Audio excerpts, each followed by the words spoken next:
In 1999, I was coaching a girl by the name of Misty Hyman.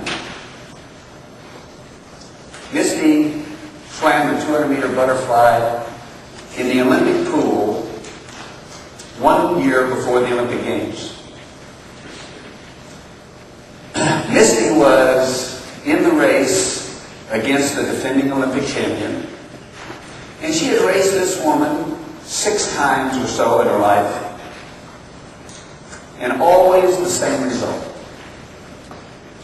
At the 150-meter mark of the 200-meter race, which is 3/4 of the race, Misty would be in the lead.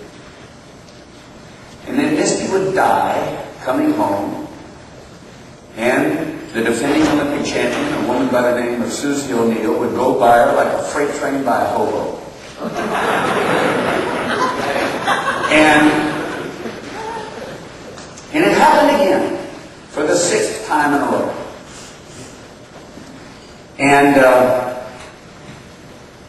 I met Misty at the end of the pool, and we walked under the bleachers together to the other end of the pool, to the warm-up pool, warm-down pool. And she was crying. And she said to me, "Richard, maybe I don't even deserve to try to be on the United States Olympic team next year. Maybe I just don't have it. Maybe I just don't have what it takes." So I put my arm around her, and we were walking together, and pretty soon I stopped and I said, "Misty, I know, I've been coaching for almost 40 years. I know you're the only person on the face of the earth that can beat Susie O'Neill. But it doesn't make any difference what I know. It doesn't make any difference what I believe. You must believe it. But I know it." Now, she had just had a very, very discouraging race. She had just reinforced a negative experience again. She was really low.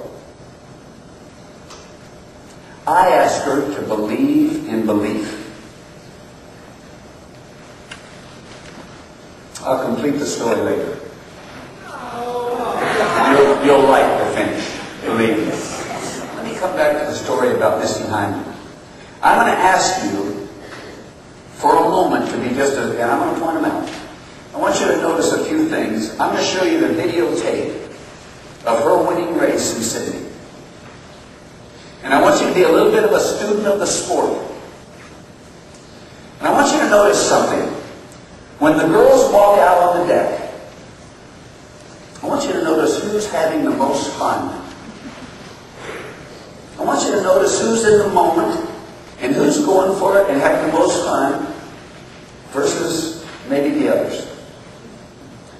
Susie O'Neill had not lost an Olympic gold medal, lost the 200-meter butterfly in 6 years.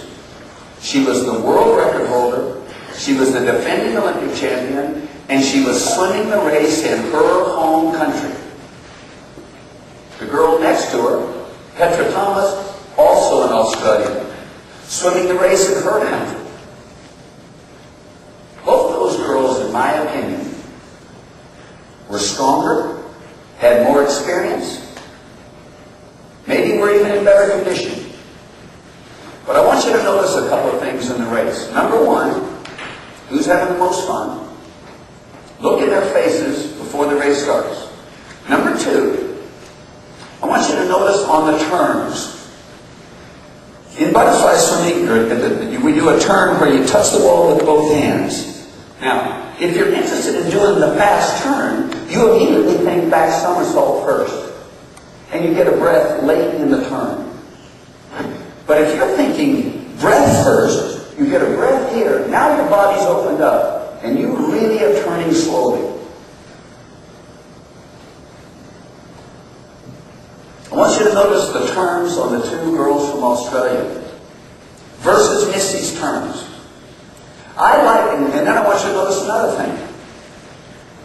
That on every breakout, that is, after the underwater work that you're going to see on the video, Misty Hyman breaks out without a breath, and she's going forward, And those girls are breaking out, getting a breath. They take 2 kicks, she takes 6.